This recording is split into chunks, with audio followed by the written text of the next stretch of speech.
In what is quite possibly one of the craziest games in Bears history.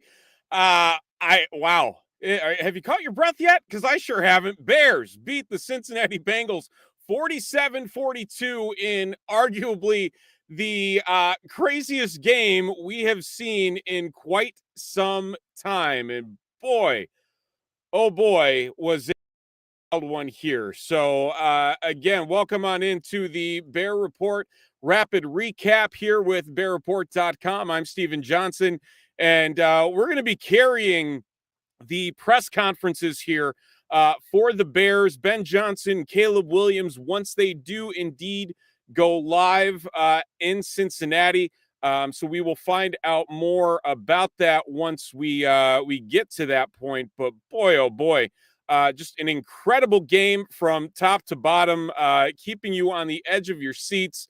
And again, folks, I don't know what else to say. Drop comments in as you're watching along, whether you're watching us on Twitter, on Facebook, or on YouTube. We are across the entire spectrum. And again, just a must-win game for as bad as what the defense of the Bengals was heading into this game, and having the Bears come out with a victory.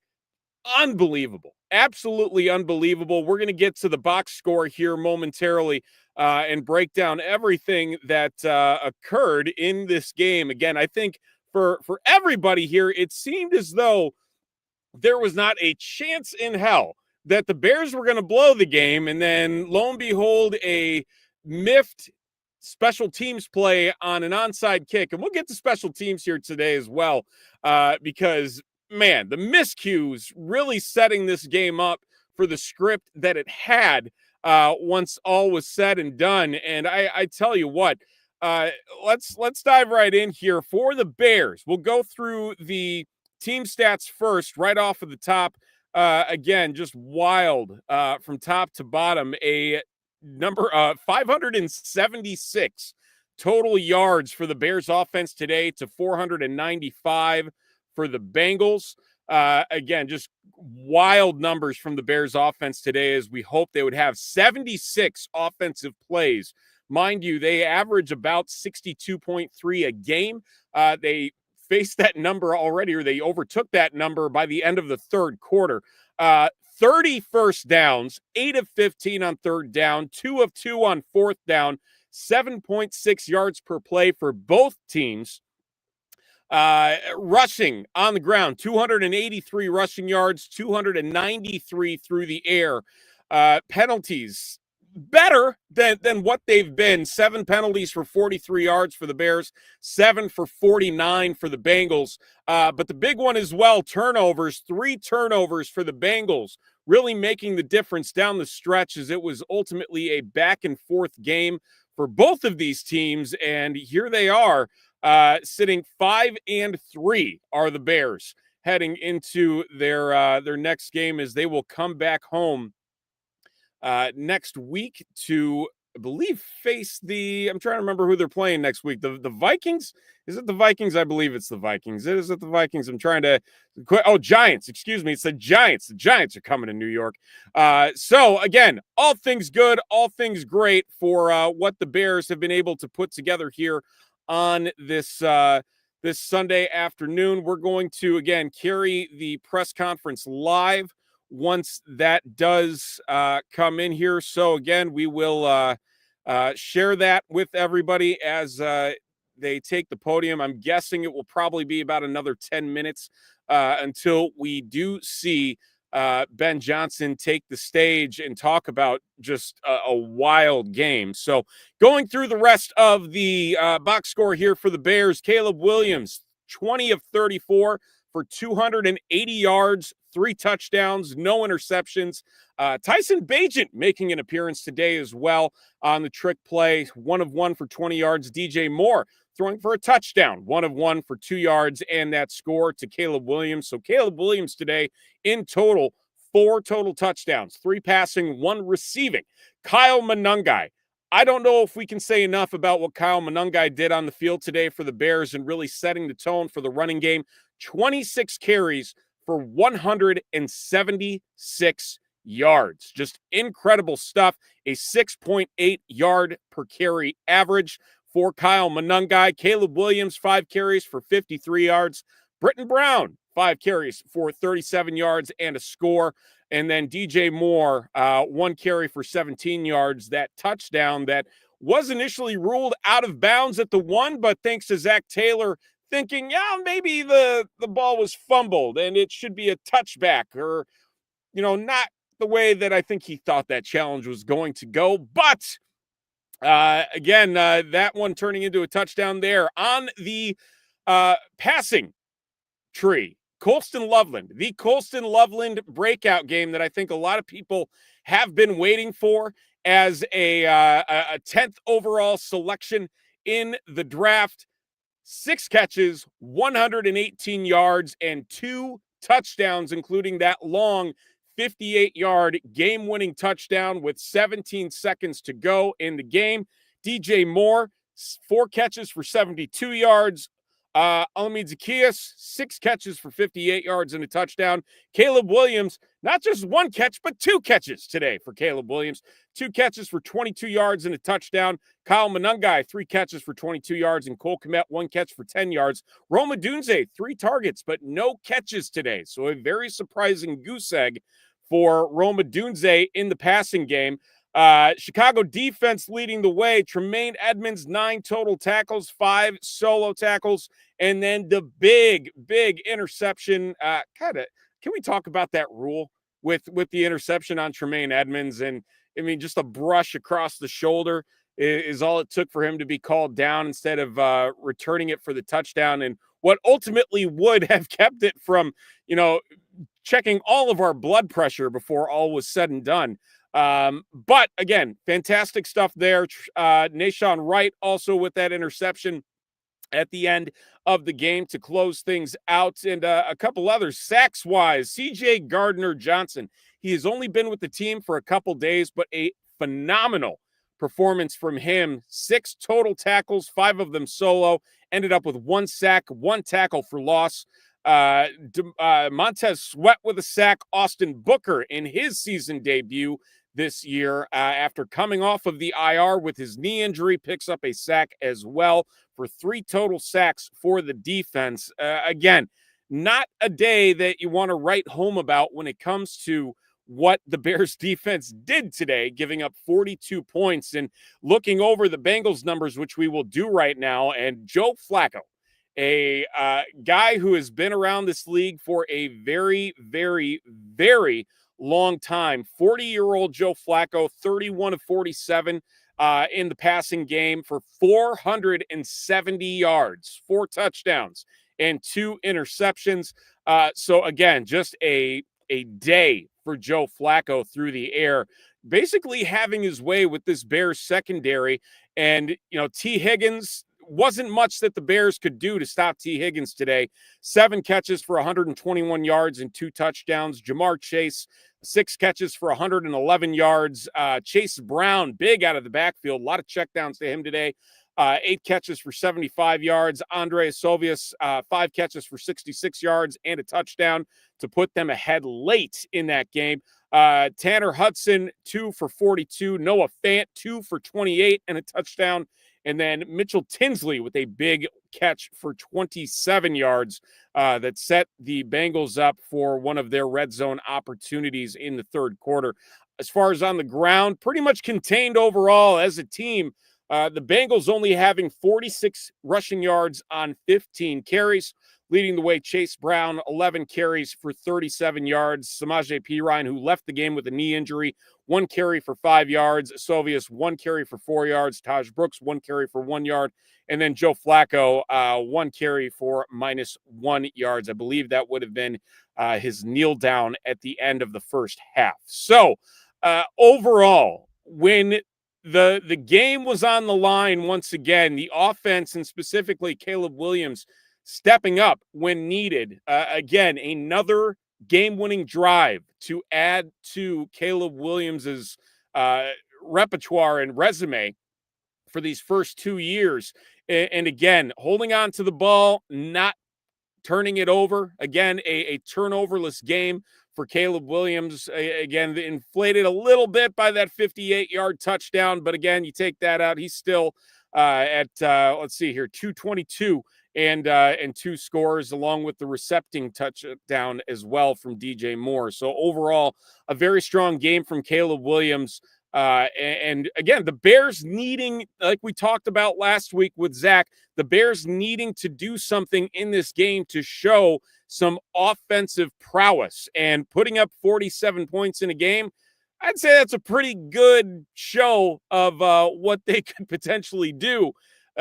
Again, if the Bears came into this game and they did not put up points, if they struggled and they sat around that 18 to 24 number, there were going to be a lot of questions coming out of this game. And for the game to be as close as it was, frankly, because of the defense, because of special teams. Special teams has a lot to ask and answer today. Richard Hightower, special teams coordinator, has a lot of questions that are going to be coming his way this week after the performance of his unit across the entire game. You look at the fact that, they start the game, Charlie Jones running it back 98 yards for a touchdown to open the game, and what seemed like just a ridiculous run of show for every kick return that the Bengals had. They were starting at the 35, 40, 45, 50-yard line every single possession. And that's a problem that is occurring. And not only that, but then to have the miscue on the onside kick. What happened? What happened? That the onside kick doesn't even travel 10 yards, and Hardy ends up touching it for the Bears. And what turns into, at that point, I think everyone's stomachs just kind of dropped, because the secondary wasn't stopping anybody at the end of this game for the Bears. Jaquan Brisker late to his spots. The secondary, as we all know, the corners already struggling with injuries. Nick McLeod with the again a pass interference that very much a difficult pill to swallow. But here we are, that the Bears, despite all odds and despite the back and forth nature of this game, managed to pull it out. Just an absolute roller coaster of a game. And for Colston Loveland, who frankly was kind of shoved into the spotlight as being the guy at tight end, with Cole Kmet leaving the game with injury, was able to get the job done. And you saw what Colston Loveland is capable of doing, despite the bad tackling that occurred for the Bengals in getting this victory. Again, the Bears did not give up. Again, the Bears did not give up. And they come away 5-3 on a day where the two teams ahead of them in the standings both lose. Green Bay losing to Carolina. They looked atrocious today in Wisconsin. And then Detroit losing to Minnesota for the first time in quite a few years up in Detroit. Minnesota, it's been a while. So again, you see the NFC North showing themselves as quite arguably the best division in the NFL. Minnesota 4-4, Chicago 5-3, Detroit 5-3, Green Bay 5-2-1. And the Bears right now, the second highest scoring offense in the division. They've scored more than Green Bay. They've scored more than Minnesota. Just let's see if I can do math here quick. 24 points behind the Detroit Lions. But again, the defense giving up the points, being the troublesome thing. And yes, T. Higgins, Jamar Chase, there may not be a better tandem of wide receivers in the NFL, but you gotta be ready.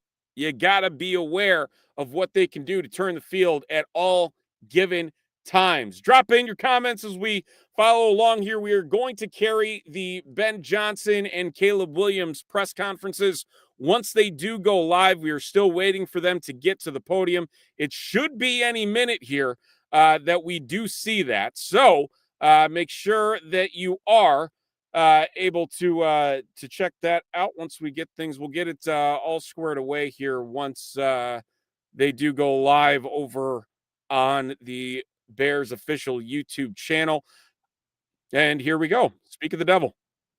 Matt with a concussion, Josh Blackwell with a concussion, and then Dio had an ankle. So we'll see what that looks like when we get back. Overall, just really proud of the group and how resilient they were. There's a number of things that weren't pretty, that weren't clean, and yet I think what you learn about this group through the first half of the season is that they are an extremely resilient bunch.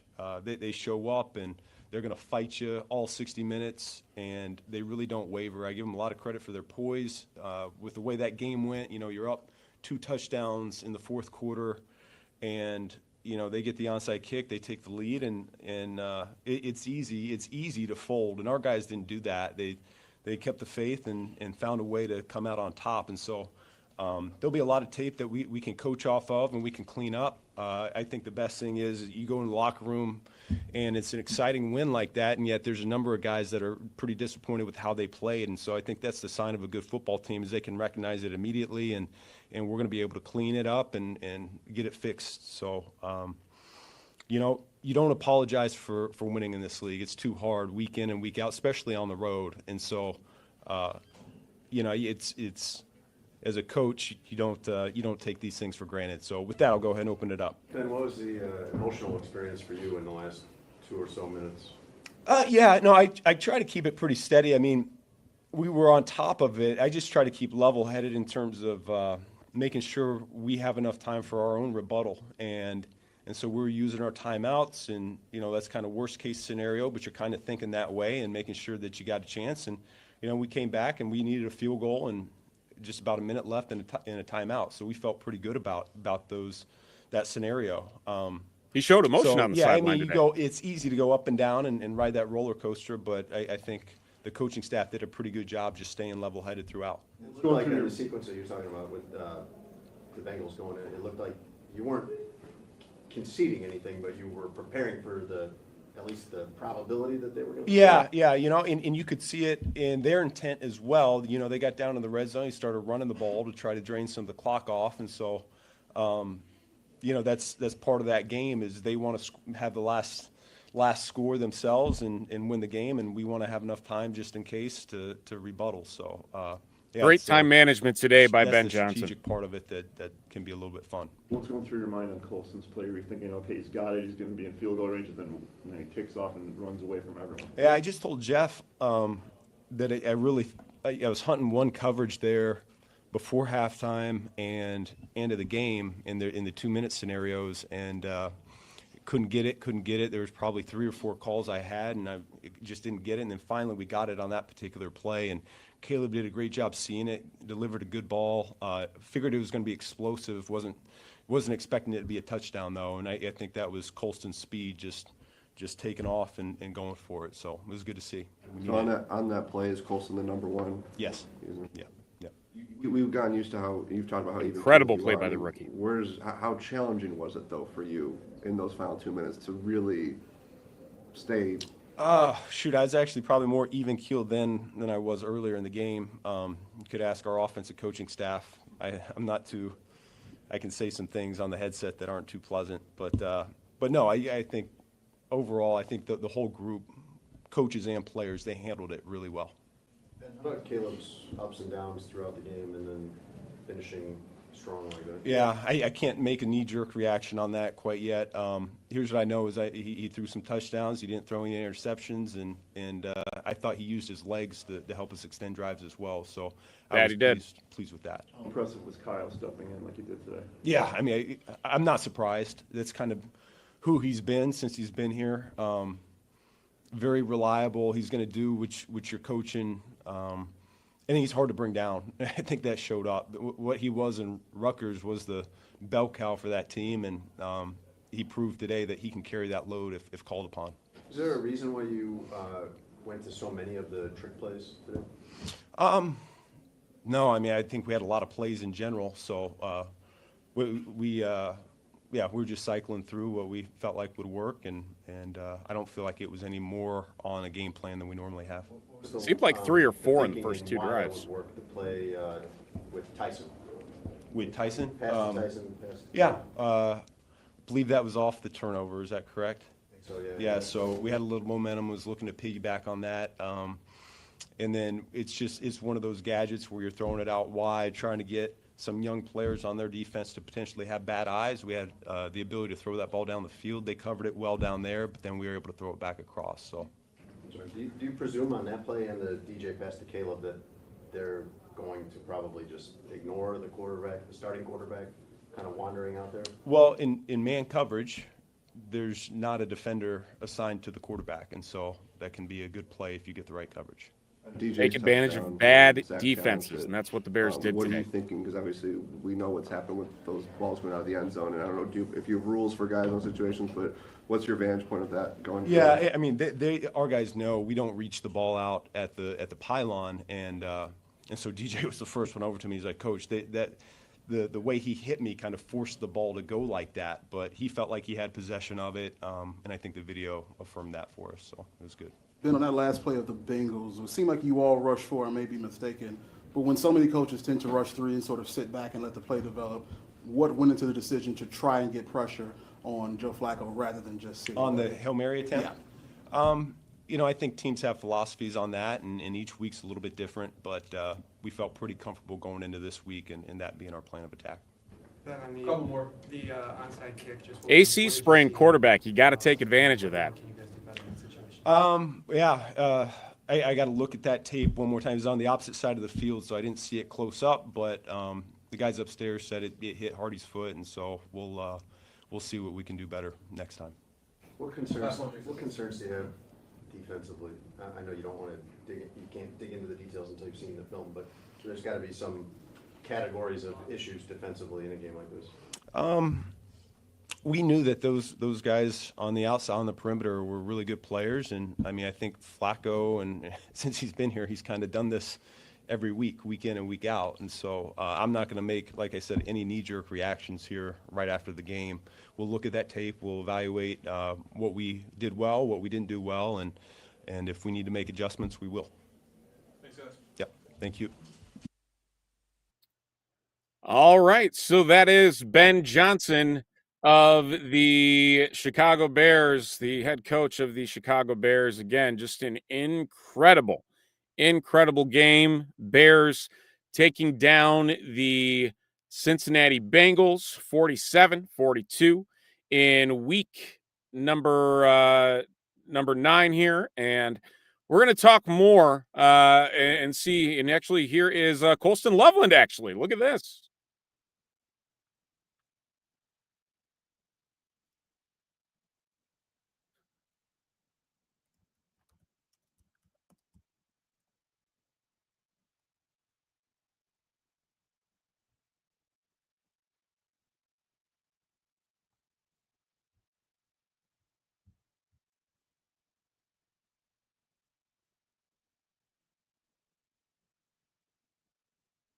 The primary read, and you kind of see it, like walk us through kind of as that's all coming together. Yeah, plays called, just seam basically, split safety. So I'm thinking, you know, I got a pretty good chance of getting this ball. Caleb, I mean, delivered it right on the money, right in my chest. And then it happened to like kind of spin around. It was like, man, I'm still up, so may as well go try to score this thing. But yeah, it was it was tough because if I get tackled, you know, we might not have enough time, I don't think, to clock it or, you know, do that. So it was kind of just an in-the-moment thing. But, yeah, just all glory to God for that one, really. How do you navigate So he was just as shocked as we were. The clock is ticking, and now you're in open space, and you got to figure something out. Yeah, it's like kind of like I just said, like I was just happened to be up, a lot of green grass in front of me.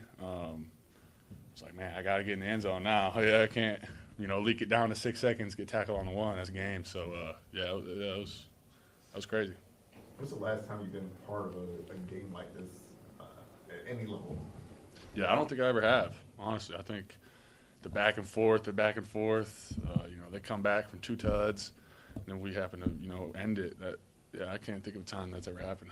Is this the actual ball? Yeah, I don't know which one it is. No? I was wondering how you ended up with it. Yeah, no, I'm not sure. Mom will like this one, though. When was the last time you had a game-winning touchdown?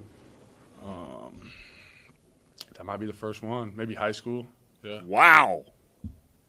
Not even in Michigan. Some of these trick plays and you know, when you saw the install going in, what did you think about like this game plan as you guys were playing this week, knowing those were going to be incorporated? Yeah, I mean, Coach Johnson, he loves those, and just seeing him go in and seeing how, like, you know, real he is about them. Like, he wants them, you know, when we run them in practice, they need to be perfect, and we need to execute them or they're getting thrown right out, you know. So we kind of like that. We like having those cool plays in. And a couple got called off the sheet pretty early, so that was cool to see. But, yeah, I mean, it's just us going out there and practice and executing them. That puts, you know, gives him the trust and belief that we can go out there in a game and do it. So, yeah, we're a big fan of those. How would you judge Caleb as a receiver? As a receiver, yeah, he's got good ball skills for sure. He's got dang good ball skills. And as they're getting the onside kick, what's kind of the feeling like for you guys on the offense as you kind of just have to sit and watch? Yeah, we're kind of, you know, going through end of game stuff like Hail Mary, here's how it's looking. We got a couple other calls, you know, certain situations. Kind of, yeah, just hoping our defense goes out there and makes a play. And then, you know, they happen to give us the ball back with a good amount of time and a timeout. So we're just, you know, 2-minute mode. Let's go down here. Let's go win this game. Ball's in our court. All set? Thanks, guys. I appreciate you guys. You guys have a good one. All right, so there is Colston Loveland, who had a phenomenal game here today, again, leading the way for the Bears in the passing game. 6 catches, 118 yards, and 2 touchdowns, including the game-winning touchdown in the fourth quarter with 17 seconds to go. A game that is going to be played over and over and over for a very long time. I'd imagine we're going to see Caleb Williams here any second. So we will hold on and see if that is indeed the case and send it back to Cincinnati, as we're, again, just waiting on that to see if that does indeed end up happening. Usually they go pretty quick, 1, 2, 3 when all is said and done. But again, 47-42, Bears beat the Bengals. Again, there's going to be a lot to unpack in this game. And again, to hear that Colston Loveland was just as shocked as I think all of us were that play went as far as it did, and it went for a touchdown versus, you know, getting tackled down and having to have the offense kind of rush up to the line, you know, spike it, get themselves set for potentially a long field goal, which again, after today, I'm not sure if anybody really felt too confident in what the Bears would be able to do with Cairo Santos. Again, it's weird because the broadcast did not show too much on the missed field goal that looked like it got tipped, but maybe didn't get tipped. And that's kind of a difficulty there because you want to make sure, like, okay, did that really get tipped? Because the long field goals, the lower trajectory has been a problem for Cairo Santos for a very, very, very long time. You know, last year there's more games than we can count, or situations that we can count to where it turned into issues for special teams. And today, special teams was a problem everywhere. And it's going to have people continuously beat the drum for the return of Jake Moody. And it's going to be interesting to see if that does become anything this week. Here comes Caleb Williams. What's up, everybody? You look happy. Yeah, we just won in a fun fashion. How was the emotional experience of the final 2 minutes or so? For me or for just the team? For me, calm. Speaking to coach throughout the week, we knew that this is an explosive offense. They can score at any moment. They can score. He said it before the game, a day before the game or so, that, you know, we get up by 2 touchdowns. Don't feel good or comfortable or anything like that. You know, and that's what they did today. I mean, they made plays, and we knew it was going to be a shootout. We knew it was going to be one of those games, and obviously we have to, you know, play better on different sides of the balls and things like that. But us coming through in this way, I think this has been really the only way that we haven't this year. And so being able to show all the variety of ways to win the game that we can is really important for our confidence as an offense, as a team, and things like that. And the guys after the game, it doesn't matter that they put up how many ever points they put up. We're all excited for this win. This is a big moment for us, to be able to go into this next quarter of the season 5-3. What does it say about a team, though, that after the onside kick and they scored to go ahead with a lot of teams wouldn't have been able to come back just mentally? That's what we are. When things don't go our way, when adversity hits, we find ways to win for each other. That's it. I think that's been what it's been this year. Offense not scoring, defense shows up. Defense and offense may give up a touchdown. Special teams puts us in good field position. We kick game winners and things like that. Today, we have to put up a bunch of points to be able to help our brothers. And I think us doing that today builds confidence in those guys on the other side of the ball. Obviously our side, but the other side of the ball, building confidence that they know that we have their back. Your final pass today, can you just take us through that? And Caleb Williams' MO for the last 2 years. In that moment, I was a little bit of an emotional roller coaster just because it was around 30 so seconds or around that time. And, you throw that pass and you want to get in field goal range and get down, clock it, and then kick the game-winning field goal. Colston made a great play. O-line blocked well. Threw a solid ball to Colston. He made a great play for us, bouncing off a few tackles and taking it the distance. And so in that moment, it's like Steph Curry with Steve Kerr, where it's like, oh, no, yes. So that's where I was in that moment. Like I said, Colston made a great play for us. That's why he's here. A little nervous he's going to get caught there? Yeah, I saw, I think it was 28 starting to track him down, and I was like, let's go, Colston. Pick up the legs and get in the end zone. You've took it the distance now. Go finish the game. Ben said that he was looking for coverage. Yeah, we were looking for that coverage. When you see that coverage, like, what do you, and we know the play call, what's kind of going through your head? Yeah, in that moment, I'm, when he calls it, I'm wishing. I know exactly what coverage he was wanting for that one play. Throughout the whole game, we were hunting it the whole game, and in that moment, before actually that moment, we were on the sideline. When him and I were on the sideline speaking, he was like, "I think we're going to get this coverage here in this moment," and it's awesome when you got a coach like that. I think we ended up getting the coverage, just like I said, threw a solid ball, O-line blocked well. Like I said, Colston made a great play for us. I don't know what you call that, Philly specialist. Yeah, we called it a hot potato. It looks like you're hot potatoing the ball around to different people 4 times, and so 1 to Rome, 1 to Rome, 1 to DJ, and then back to me. It was something we've been practicing for the past 2 weeks, and it finally showed up on game day. It was a big play for us. Did you have a 2-catch game? What'd you say? Think you'd have a 2-reception game? I actually did think I was gonna have a 2-catch game. Both of those plays were plays that we've been practicing, and they actually look really good in practice. The hot potato ended up looking really good this week, and then the play before it looked good, kind of immediately. So I felt really confident, and I know Coach felt really confident about calling in those moments, and they showed up for us. Did you feel that they defensively were kind of just treating you like a decoy and not really taking the threat seriously that you of me running on both plays where you caught a pass? Oh, yeah. Typically defenses don't necessarily account for the quarterback unless it's like a zone read or things like that. So, it happens like that where defense account for the 10 other players on the offense, and that's really typically how it goes. And that's even typically how it goes with quarterbacks running and things like that. Like I was doing today, just taking off when it wasn't there, trying to just stay on track, help us get back in range and things like that. So defense accounts for typically the 10 players on the field instead of the quarterback. Did you have one catch at USC before? Yeah, I've had a couple catches throughout my career, USC, high school, things like that. How did you manage your own ups and downs throughout the game? Yeah, I think I had one moment where I was just frustrated. We ended up, I think it was the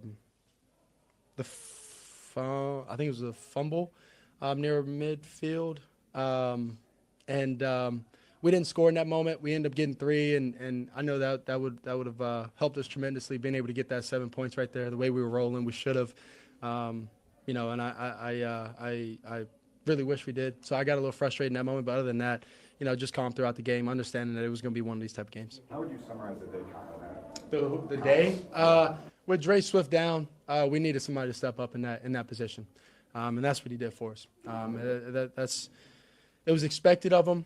I know not by necessarily the outside world, but from inside, we know how hard of a runner he is, the type of back he is, and things like that. And to be able to step up while Dre Swift is down was a big for us. With your athleticism and everything, what do you think it'll show on film? Do you think teams will have to watch you more? Yeah, it's something that I've need to be more conscious of myself to be able to help this team. I think my legs can be dangerous in any moment, but definitely in key moments. And so, when they cover the guys down, don't always have to scramble and just do those cool plays and things like that. On scramble drill, go get the yardage, get down, live to fight for another down. When the big shots come, or anything like that, the completions, checkdowns, whatever, just make them and keep the team moving. If they aren't checking for his running game by now, I don't know what teams are looking for. It's not the first time he's shown off that he can run. Yep. But you had a lot of success throughout the early part of the game. So what's kind of your mentality at that moment? Yeah, going into halftime. The 2-minute Yeah. So it was frustrating just because we pride ourselves on being able to be good in the middle eight. And not being able to get points right there, especially versus a team like this. They were up at that moment. We wanted to, tie it. It was 17-20, I think, at half, right? Wanted to tie it up in that moment and going into half, feeling solid about ourselves in that moment. And so when we got into the locker room, we were moving the ball well. We understood that. I understood that. So it's just getting back on track when we get back out there. We're getting the ball, coming back out. And so go score, put up points. And be effective in that way to help our team. The Bears have not traditionally been a team that wins shootout games. Yep. In fact, this is the first time they've ever won giving up this many points. How much excitement has been brought to the offense? Is that true? You go through the week and you see these creative ideas being put into the game plan. Yeah, I think that excitement. I think Ben actually sometimes wishes for a little bit more excitement when he's installing it, but we're all just kind of focused on trying to make sure the play looks good. But, in the moments and things like that, we practice these plays like they're a base play that we've been running since training camp.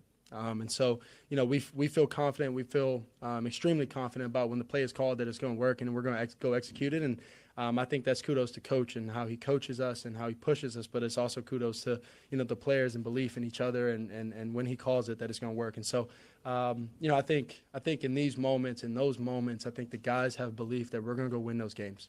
And so having those moments, come up and finding ways to win only provides confidence for us, and we got to keep going. DJ said his passes were pretty bad. They were running that through the I didn't want to say it, but I dropped a few in those moments working up for those passes, and so being able to call it, this week and get it right, make it look good was important for Coach and us, and so we made it happen. It was a great play for us. Why is that called hot potato? It basically looked like it's just hot potato with the ball. Just misdirections, things like that, and go make a play. Hot potato. The Bears. All right. Well, there is the one and only Caleb Williams talking to the media following today's victory over the Cincinnati Bengals, and that is correct. The 42 points that the Bears allowed is the most in franchise history in a victory for the Bears. So that in itself is wild, absolutely wild in terms of the stat there. And again, I cannot wait to see all of the videos and the replays following this game and that last play with what they were able to do and getting Colston Loveland into the end zone for that game-winning score. And man, I tell you what, it just unreal. Oh, we got Kyle Manungai. Kyle Manungai's here. Let's go. Performance and also such a back and forth game. I think the win was just the craziest part. I think that's the craziest game I've been a part of, and most importantly, that's the most important thing, winning the game. So Yeah, I mean, I think I did some good things, but I'm just glad to be a part of the winning side of that. You know, when Britton scores his touchdown, when you're on the sideline getting taped up, right? Yeah. It seemed like you were getting ready to go in on that play. Did somebody Yeah, stop you? Saw you? that? Yeah. Nah, so yeah, Evie told me get the next one, but there was no next one. So yeah, but now Britt got in there. I was happy for him. That was cool. How do you describe the adrenaline rush of coming off the field after the last 4 minutes of the game? Yeah, I mean, that touchdown Colston scored, I'm glad I wasn't mic'd up. I was probably sounding like a little girl there running down the field. I was screaming, a lot of emotion, but, games like that, that's what you play at this level for, exciting moments like that. So, yeah, it was fun. What was your perspective? He took a pretty big hit before he scored that touchdown. Yeah, I mean, he made a guy miss and was able to outrun him to the end zone. So, props to him. 2 touchdowns, got his first one, too. What's the run that you liked best today? Like schematically, or just in any run I had? Any run you had? I don't know. There was one going towards our locker room that I broke a tackle at the line of scrimmage going left on a wide zone. And if you notice, Darnell was kind of in my way, and he had to, yeah, you saw that. So, we laughed about it after the fact. But, yeah, I think that was probably my favorite one because it was just they were pushing me, pushing the pile, and we talk about that, just getting extra yards at the contact. So. Did he apologize to you? I mean, yeah, but it was just all fun. It's like, all right, my bad. But it was first down. That's all that matters. What does this mean to you? You're 7th round draft pick. I know when you got here, you said you were going to work and be the best you could be. But again, I know that you were annoyed, but probably with the 7th round. What does it mean to put evidence out there that you belong? I have high expectations of myself. I put a lot of pressure on myself. So, it's the work I put in. I expect the results I get, but that doesn't mean I'm satisfied or anything like that. It means I just got to keep going. It's more just letting myself know like I'm on the right track. But now it's time to keep going, put our foot on the gas, and continue and keep this trend going. From a yards per carry perspective, this was the most potent this run game has looked like collectively. You, DJ, Caleb, everybody today. Yeah. Like, why do you think that was? Guys up front were moving people. I mean, if you watch the film, I haven't watched it yet, but just out there, the line of scrimmage was moving. They were moving guys well, double teams, single blocks. They did their job today at a high level, and that was really the simply answer. That's the reason the run game was what it was. They've been doing that really well out of the bye, that's for sure. This game, and for the run game to set up those opportunities, can you take us through just kind of like the plan for that? Because it did feel like it was eat up the yards, get down there, and then execute. But the run game, a big part of why that was. Yeah, I think going into it during the week, we kind of said we're going to run the ball, and that's the plan. But you got to go out there and execute and do it. And I think we got down there well, and then that sets up the red zone opportunities. Obviously, you eating up yards and possession of the ball and all that stuff. So we got down there, we were able to get some points. I think there's some drives we wish we could have got touchdowns as opposed to just a field goal. But we did a better job than we have in the past, and we got to keep building. Kyle, I think you told us before about EB's thing of just go get 4.5 yards, right? Yeah. How disciplined do you think you specifically were today about following that coaching point and really being disciplined about running north-south? Yeah. I mean, it's always get what's required, not try and look for the home run. The home run will come to you. You know what I mean. So I tried to stay disciplined to my tracks, my reads, and there's a couple runs in the first quarter I wish I could have had back because kind of veered off a little bit. But I think over the course of the game I was able to do that. Couple more. Vets talked about the stress that this game put on them. As a rookie, do you feel a certain level of stress in a game that's all over the map like today? Yeah, those last couple minutes, man.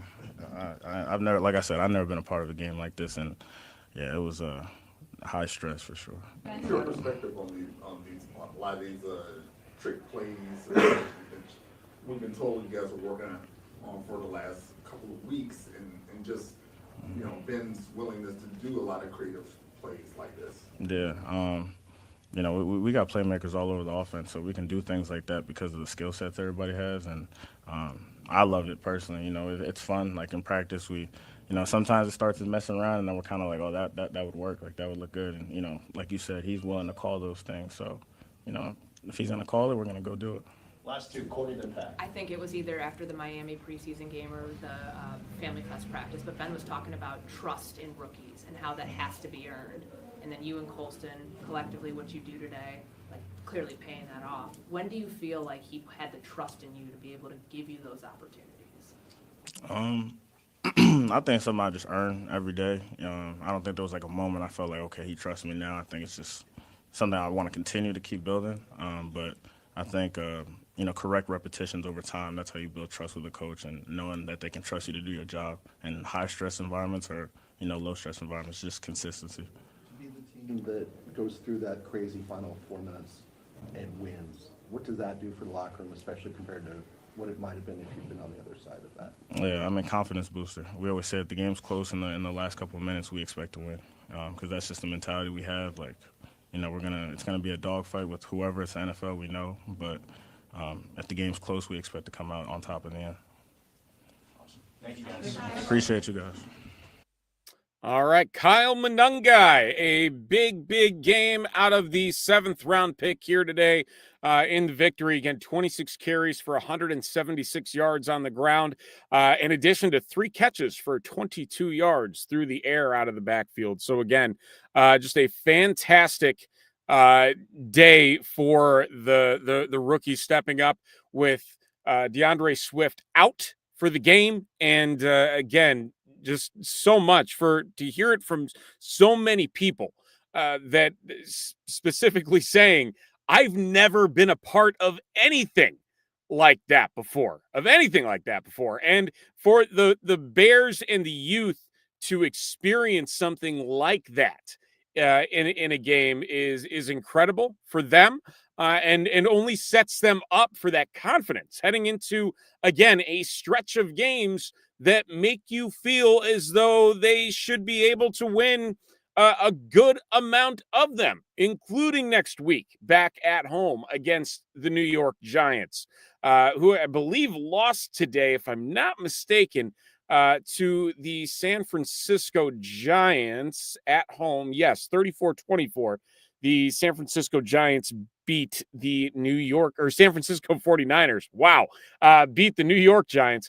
And again, following that up against Minnesota, that actually might not be as easy of a game. J.J. McCarthy looked pretty darn good against the Lions today, and then welcoming the Pittsburgh Steelers to town at the end of November. So again, building on a win, despite it not being ugly, or despite it being ugly and not being pretty, it makes you wonder. It truly does make you wonder, for the ways that the Bears are able to win games and go through this as a team with a younger roster, with a newer coaching staff, to build that confidence and say, we've been here before, we know what it takes. That's huge. That is 100% huge for this team moving forward into what will be a very difficult stretch of the end of the season. Now, staring down, this is only a team that is 3 wins away from, I guess 4 wins away. 4 wins away. They add that 17th game, throws everything off. 4 wins away from a winning season. A winning season that the Bears have not had in a very long time. And you look at games, again, like the Giants, like the Browns. In the middle of December, you have the Niners, which has been a house of horrors out in San Francisco for the Bears in the past. That there's 3, but the rest of these games are going to be very tough. They're against very good opponents, and you have to hope that the Bears are stringing together enough experience, enough victories, enough confidence to continue to get things rolling in the right direction. And again, today, a fantastic way for the team to do just that. We haven't gotten into too many of the negatives just because of such a high point that this game ended on. A couple things. The Bears have a left tackle problem, and we've talked about this in previous weeks. If you go back and you watch the last couple possessions, for the Bears. Theo Benedict is not the answer at left tackle. If the Bears look at themselves in the mirror with the trade deadline this week and say, you know what? If we find somebody that someone is willing to trade for mid-round pick, fourth, fifth round pick, that is a solid left tackle, a solid NFL left tackle, I think the Bears need to look at it, because that, frankly, is the missing piece right now for this team. Yes, they are figuring out the run game, flying colors for the run game the last 3 weeks. But in pass protection, they need to be better. They need to allow Caleb to set up on a consistent basis. And that was not there today against, quite honestly, a very bad Cincinnati Bengals defense, where time and time again, I think Caleb felt like a little skittish because his blind side was constantly under pressure for what Theo was able to do. And again, it's been an issue. Braxton Jones, it was an issue. So the question now becomes, do you throw Ozzie Trapillo out there as an option, even though he's been working exclusively at right tackle with the second team? I think you almost have to see what you have and to say, hey, does this work? Is this better than what we've been able to do these last several weeks with, two guys that clearly have not stepped up into that role and said, this is my position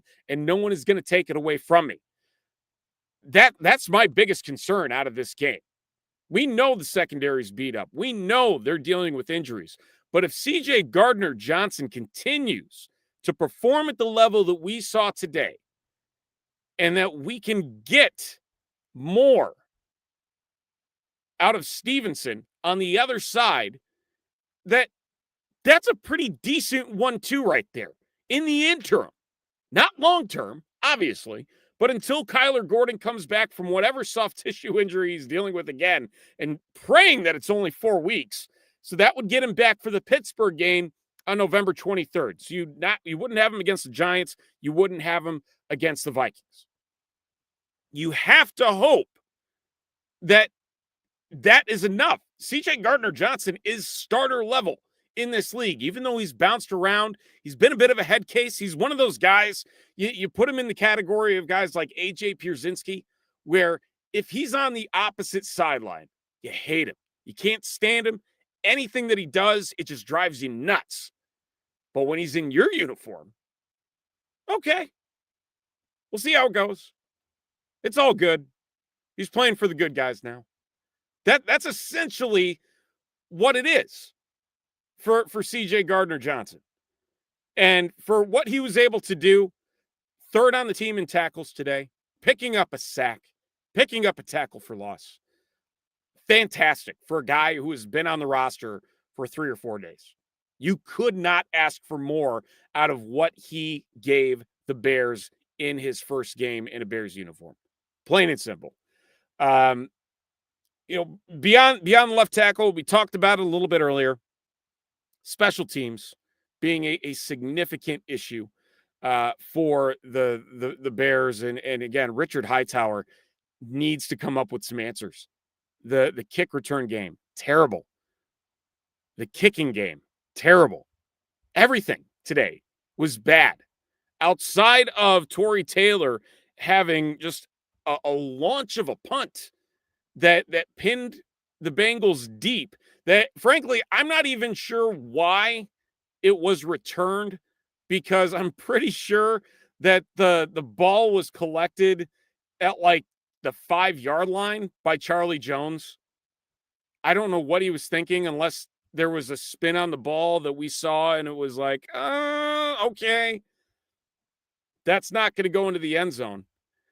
But for Torrey Taylor, he only had 2 punts today, 117 yards on 2 punts. So average of, just below 60. So about 58.5 is what we're looking at on the average there, including a 69-yarder that we were just talking about there. But again, Cairo Santos, 2 for 3 5 for 5 on the extra points, but again, the miss, I'm assuming it was tipped. Again, they didn't really show much to whether it was tipped.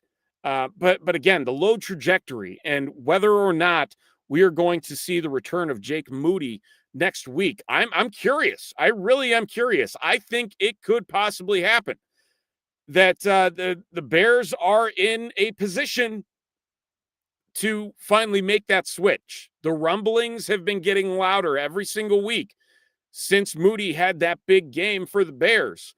And you got to do what you got to do at this point. And I think despite the struggles in Jake Moody's past, you got to put focus on it and say, maybe this is what's best for us now. Outside of that, the Bears just got to keep holding on to the ball. Don't turn it over. They're doing a fantastic job of that this year. They only gave up 2 sacks today. I know that Caleb, he was running around a lot. He was scrambling. He was doing whatever he needed to do to keep the play alive. But again, that kind of falls back to the offensive line. Do you have the right guys in play? So there's a lot of questions. And this is going to be a tougher defensive line that the Bears are going to face a week from today in the New York Giants. They've got a lot of really, really strong defensive linemen. And it's going to be a challenge for this team. You got Brian Burns. You got Kayvon Thibodeau. Roy Robertson-Harris, former Bear. He's there too. So again, there's a lot of questions despite the victory. Again, the most points the Bears have ever given up in a win in franchise history over 100 years. They have never given up 42 points and won a game because, like we heard in the press conferences, this is not a team that wins shootouts. Historically, this is not a team known for their offensive prowess, but they got it done today. And the tide is continuing to turn, and they need to carry that momentum into it. So again, fantastic win. 5-3 on the year. Chance to go to 6-3 next week against the New York Giants. And again, it's going to feel pretty darn good if they can continue to build this confidence. I'm curious to see what Colston Loveland is going to do if they need to keep relying on him as that option, because he had a fantastic game today. And I think the trust level increased exponentially for Caleb Williams getting the ball to Colston Loveland. That's going to be a very fun relationship on the field to watch grow and see what he can do to build upon his breakout game this season in his rookie season as the 10th overall pick of the 2025 NFL draft. So there's a lot to unpack as we head further down the road into this week. Again, Bears, Giants at Soldier Field on Sunday at noon.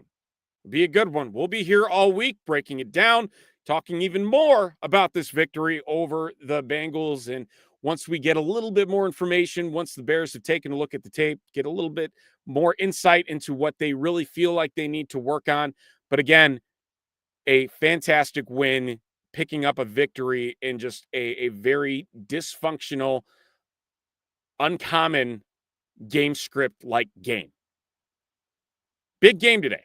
Absolutely big game. And the Bears coming out on the right side, even though it didn't necessarily look like that was going to be the case very late in the game after a collapse of, giving up a 2-score lead. But hey, a win is a win, and you win any way you can in the NFL. But that's going to do it here for the Bear Report Rapid Recap. We do appreciate everybody tuning in and listening, watching wherever you are watching. And we will be back, like I said, later this week to talk even more about this game as well as what to expect in next week's showdown with the New York Giants. I'm Steven Johnson. We'll talk to you soon. Make sure to check out BearReport.com for the latest in Chicago Bears news and analysis. Take care.